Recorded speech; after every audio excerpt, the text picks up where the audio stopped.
जय गुरु जी। संगत जी, अनंतम अनंतम शुक्राना गुरु जी।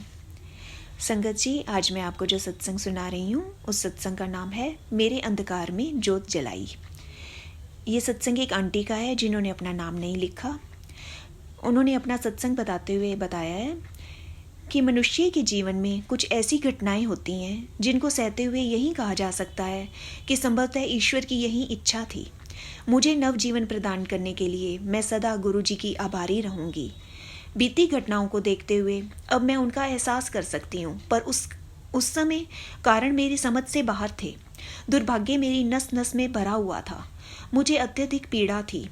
मेरे जीवन का हर अंग भौतिक और मानसिक दुखों से भरा हुआ था। यद्यपि गुरुजी ने आकाशदीप बनकर मेरे जीवन में प्रवेश किया था, मुझे अंधकार और निराशा के अतिरिक्त कुछ दिखाई नहीं देता था। ब्रिटेन के मैनचेस्टर शहर में जन्म लेकर मैं जन्मजात अस्थमा और एक्जिमा, हृदय में छिद्र जैसे रोगों से पीड़ित थी। मेरा बचपन मेरे अभिभावकों और स्वयं मेरे लिए अति कष्टदायी रहा था। मुझे अपने साथियों से अधिक सहन करना पड़ता था। अपने कलेशों के कारण मुझे बचपन में ही छोटे मोटे दुखों का सामना करना आ गया था। मुझे अपने 10 वर्ष पूरे होने की उम्मीद नहीं थी, पर भाग्य ने साथ दिया। दूसरी ओर मेरे माता पिता सदा द्विधा की अवस्था में रहते थे, क्योंकि हृदय रोग विशेषज्ञ ने उन्हें मेरे बारे में भयभीत कर दिया था। स्वस्थ और प्रसन्न रहकर जीवन के सब आनंद उठाते हुए मैंने अपनी किशोरावस्था के वर्ष बिताए। 22 वर्ष की आयु में विवाह के उपरांत मैं दिल्ली आ गई। दुर्भाग्यवश दुखों के घनघोर बादल पुनः मेरे जीवन में आ गए। हर बदलते मौसम के साथ मेरा दमा अति कष्टदायी हो जाता था। हर बार मुझे अस्पताल दाखिल करवाकर इंजेक्शन दिए जाते थे।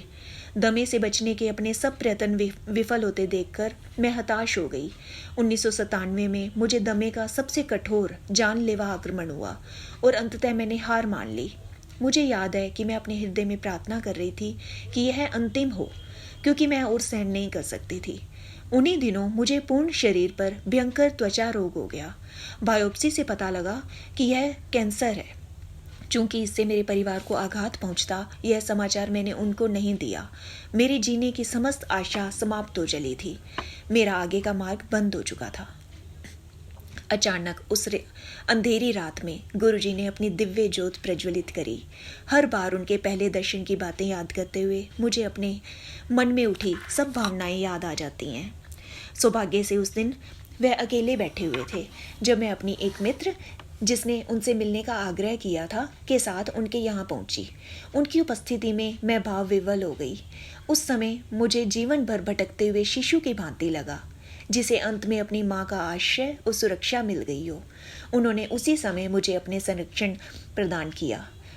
यथार्थ में मैंने पहली बार पवित्र प्रेम का अनुभव किया था। उसमें ना कोई प्रतिबंध था और ना ही अन्य कोई चाहत। मुझे घर के सदस्य की भांति उन्होंने प्रतिदिन संगत में आने को कहा। मौसम चाहे जैसा भी हो, मैं संगत में पहुंचकर उनके अनगिनत भक्तों के बीच में बैठ जाती थी। उन दिनों मुझे असहनीय वेदना रहती थी। मेरी त्वचा से रक्त और पीप का स्राव बना रहता था। मानसिक रूप से विचलित होने के कारण मुझे लोगों की भीड़ में घुटन भी होती थी। जैसे जैसे समय बीतता गया, गुरुजी ने दया कर मेरा आंतरिक परिवर्तन आरंभ कर दिया। मेरे मन से द्वेष और वैर के भाव समाप्त हो गए और मैंने अपनी इस हालत से समझौता करना सीख लिया, क्योंकि अब मैंने उसे स्वीकार कर लिया था। मैंने उस अवस्था में भी संतुष्ट रहना सीख लिया। रोग समाप्त हो जाएगा ऐसा विश्वास नहीं था। मात्र गुरुजी का साथ और उनकी ऊर्जा को ग्रहण कर मेरी अंतः शक्ति बढ़ गई। मुझे इससे अधिक आशा भी नहीं थी। मुझे शांति मिल गई थी। उनके सानिध्य में डूबते हुए मुझे आत्मिक जागरण का आभास होने लगा। मुझे उनसे ऐसा प्रेम प्राप्त होता था जिसका मैंने पहले कभी आनंद नहीं लिया था। उनका प्रेम ऐसा पवित्र और पावन था जिसका कहीं और कोई विकल्प नहीं मिल सकता। बिना किसी नागा के हर संध्या को मैं उनकी ओर प्राकृतिक सहजता से खींची चली जाती थी। उस महत्वपूर्ण दिन उन्होंने सामने अपने पास बुलाया और पंजाबी में कहा, जो मैं नहीं जानती थी, कि उन्होंने मुझे नींबू की भांति निचोड़ दिया है और अब वह मेरा रोग दूर करेंगे। यह देखने के लिए कि मैं उनकी कृपा की पात्र हूँ अथवा नहीं, उन्होंने मेरे धैर्य की परीक्षा ले ली थी। उस दिन हृदय में आशा और उमंग भरे हुए मैं घर पहुंची। पिछले कुछ महीनों में जब मेरा त्वचा रोग रहता था, मैं अपना प्रतिबिंब देखने से कतराती थी। शीशे में अपना दयनीय चेहरा देखना मेरे लिए असंभव था। जीवन में मोड़ तब आया जब गुरुजी ने अपना शाश्वत वरदान देकर मुझे शीशे में देखने का साहस करने को कहा। मुझे साहस की अति आवश्यकता थी। मेरा चेहरा थोड़ा भिन्न तो अवश्य था, किंतु कुछ सप्ताह बीतने पर मुझे फर्क नजर आने लगा। एक नई मैं, अपने आप से अपरिचित। मैं गुरुजी की कृपा से परास्त हो गई थी। मैं उनकी रोग समाप्ति की क्षमता की कायल हो गई थी। उनके लिए मेरे प्रेम और आदर भाव और अधिक बढ़ गए। मौसम बदलकर आते गए, पर मुझे फिर कभी अस्थमा नहीं हुआ। मैं दिल्ली की प्रदूषित वायु में किसी भी अन्य नागरिक के समान श्वास लेती रही।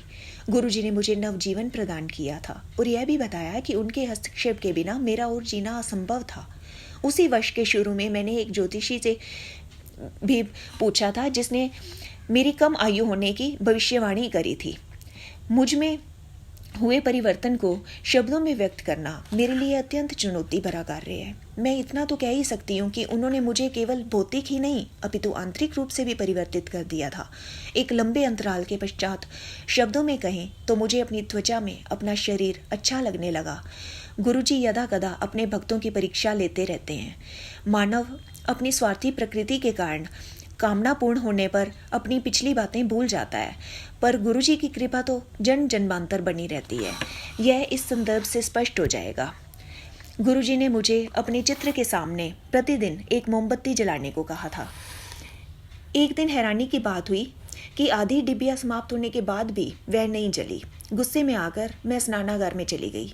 बाहर आई तो देखा कि मोमबत्ती जल रही थी। मैं चकित रह गई।